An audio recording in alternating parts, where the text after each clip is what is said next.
पर अगर बात लखनऊ की जाए तो मदरसे के छात्रों की कंपार्टमेंट परीक्षा होगी और मदरसे के फेल और गैर हाजिर छात्रों को दोबारा से मौका दिया जाएगा। आपको बता दें कि अक्टूबर के अंतिम सप्ताह में ये परीक्षा होने वाली है। परीक्षा का आयोजन किया जाएगा अक्टूबर के आखिरी सप्ताह में इस परीक्षा का आयोजन किया जाएगा। लखनऊ, वाराणसी, बिजनौर में बनेंगे केंद्र।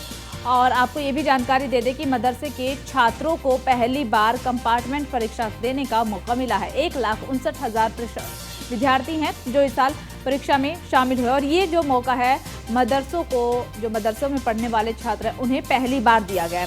सबसे खास बात यही है कि पहली बार उन्हें ये चांस मिला है कि वो अपना कंपार्टमेंट की जो परीक्षा है वो एक बार फिर से दे सकते हैं। 1,09,000 विद्यार्थी मदरसा में परीक्षा में पास हुए थे और 20,000 से अधिक विद्यार्थी हैं जो फेल हो गए थे।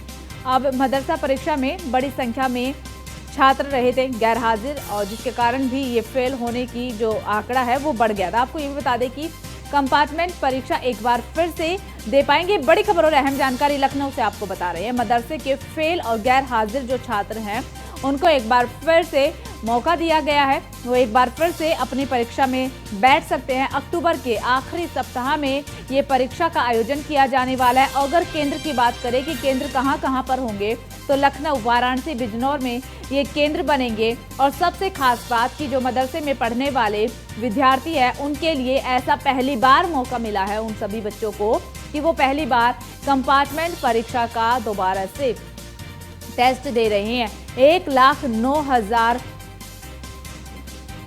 मदरसा पास हुए थे और 20,000 बताया जा रहा है कि 20,000 से अधिक बच्चे इसमें फेल हो गए थे। इसके अलावा कुछ छात्र गैर हाजिर भी रहे थे। अब गैर हाजिर छात्र और जो फेल हुए थे वो कंपार्टमेंट का टेस्ट दे सकते हैं एक बार फिर से। ये बड़ी अच्छी खबर मदरसे में पढ़ने वाले छात्रों के लिए। अक्टूबर के अंतिम सप्ताह में कंपार्टमेंट की परीक्षा होगी। ज्यादा जानकारी के साथ अश्वनी द्विवेदी हमारे साथ जुड़ चुके हैं। अश्वनी, क्या कुछ जानकारी? देखिए, जो मदरसे में बच्चे पढ़ते हैं उनके लिए खास मौका ये मिला है कि वो पहली बार कंपार्टमेंट परीक्षा में बैठ रही हैं।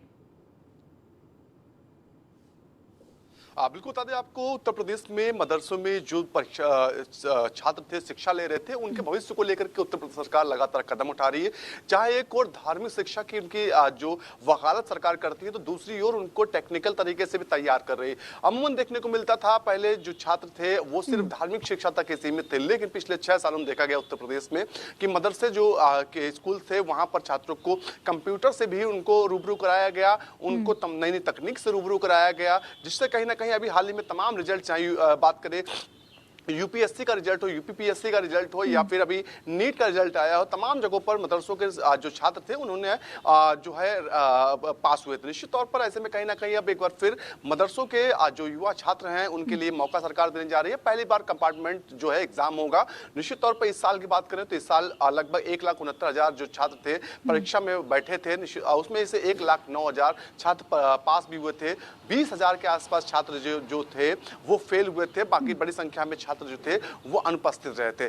तमाम जो छात्र पास हुए थे, उनके फेल हुए थे, उनके पास एक बार फिर मौका है, वो कंपार्टमेंट परीक्षा दे सकते हैं, जिससे कहीं ना कहीं अगर उनको थोड़ी बहुत गुंजाइश होगी तो वो पास हो सकते हैं और अपने आगे की तैयारी, अपनी आगे की पढ़ाई में ले सकते हैं। निश्चित तौर पर देखा गया कि मुख्यमंत्री ने साफ तौर पर कहा था कि अगर जो मदरसे के छात्र हैं उनके एक हाथ में कंप्यूटर होगा तो एक हाथ में कुरान होगी। निश्चित तौर पर उसी तर्ज पर धीरे धीरे आगे बढ़ा जा रहा है। हाईटेक मदरसे बनाए जा रहे हैं। तमाम जो अवैध रूप से मदरसे थे, जो धर्मांतरण और तमाम चीजों में लिप्त थे, उनको बंद कराया जा रहा है, उन पर कार्रवाई की जा रही है और कहीं ना कहीं सही दिशा में मदरसों को बढ़ाया जा रहा है। साथ ही साथ जो सरकार की ओर से सहायता दी जाती है छात्रों को, वो सीधे अब उनके खातों में जाएगी, उनको सीधा इसका फायदा मिलेगा। जो पहले देखा जाता कि मदरसे संचालक होते थे वो उसका फायदा उठाते थे, लेकिन उत्तर प्रदेश सरकार ने ऐसी नीति अपनाई कि अब सीधे छात्रों को फायदा मिलेगा। तो तमाम ये बदलाव जो है उत्तर प्रदेश के अंदर मदरसों को लेकर के किए जा रहे हैं। आने वाले समय में मदरसे में जो छात्र पढ़ रहे हैं उनका भविष्य उज्जवल करने के लिए सरकार लगातार काम कर रही है। देखिए अश्वनी, जो मदरसे में बच्चे पढ़ रहे हैं उनके भविष्य के लिए सरकार की तरफ से सोचा जा रहा है और तमाम तरीके के कदम भी उठाए जा रहे हैं। कहीं ना कहीं छात्रों को इसका फायदा भी होगा, लेकिन चुनाव भी नजदीक है और चुनाव के नजदीक आते ही इस तरीके के कदम लगातार उठाना, क्योंकि बीते ही सप्ताह की बात, इसी सप्ताह की बात है जब मदरसों में पढ़ने वाले छात्रों के लिए कंप्यूटर टैब बांटने की घोषणा भी की गई थी और अब इस तरीके की ये खबर सामने आना, तो कहीं ना कहीं क्या चुनाव में चुनाव को ध्यान में रखते हुए इस तरीके के कदम बीजेपी की तरफ से उठाए जा रहे हों, और क्या चुनाव में इन सब का फायदा बीजेपी को होगा? बिल्कुल, अगर बात करें जो चुनावी नजरिए से देखें तो ये काम पहले से हो रहा है। 2017 में जब उत्तर प्रदेश में भाजपा सरकार बनी थी, उसके बाद मदरसों को सर्वे कराया गया था। मुख्यमंत्री ने एक बयान दिया था एक कार्यक्रम में कि मदरसों के जो छात्र हैं उनके एक हाथ में अगर कुरान होगी तो दूसरे हाथ में कंप्यूटर भी होगा। और निश्चित तौर पर धीरे धीरे उसी क्रम में आगे बढ़ा जा रहा है। मदरसों में जो भ्रष्टाचार व्याप्त था उसको खत्म किया जा रहा है। मदरसों के जो छात्र होते हैं उनको हाईटेक टेक्नोलॉजी से रूबरू कराया जा रहा है। नई नई टेक्नोलॉजी उनको पढ़ाई दिखाई जा रही है। साथ ही साथ जो उर्दू और तमाम फारसी सब्जेक्ट्स होते हैं उनके अलावा अंग्रेजी और मैथ जैसे सब्जेक्ट भी पढ़ाए जा रहे थे। अभी हाल ही में नीट का एग्जाम हुआ था, नीट का रिजल्ट आया था। मदरसों की बड़ी संख्या में छात्र जो मदरसों से पढ़ के निकले थे उन्होंने नीट क्वालिफाई किया था। निश्चित तौर पर तो कहीं ना कहीं कह सकते हैं कि भारतीय जनता पार्टी की सरकार है, एक और तो राजनीतिक जरूर रूप से इसको फंसा सकती है, लेकिन जो भविष्य है छात्रों का जो वहां के मदरसों के, उनके लिए कदम पहले से उठा रहे हैं। हालांकि अब चुनाव है, चुनाव के दौरान घोषणा ऐसी करते हैं, सरकारें करती हैं निश्चित तौर पर, लेकिन कितना फायदा होगा ये तो वोटिंग जब होगी तब पता चलेगा। लेकिन फिलहाल जो मदरसों को लेकर के सरकार का नजरिया वो काफी अलग है। जी ठीक है अश्विनी, आप हमारे साथ बने रहिएगा, आगे भी आपसे अपडेट लेंगे।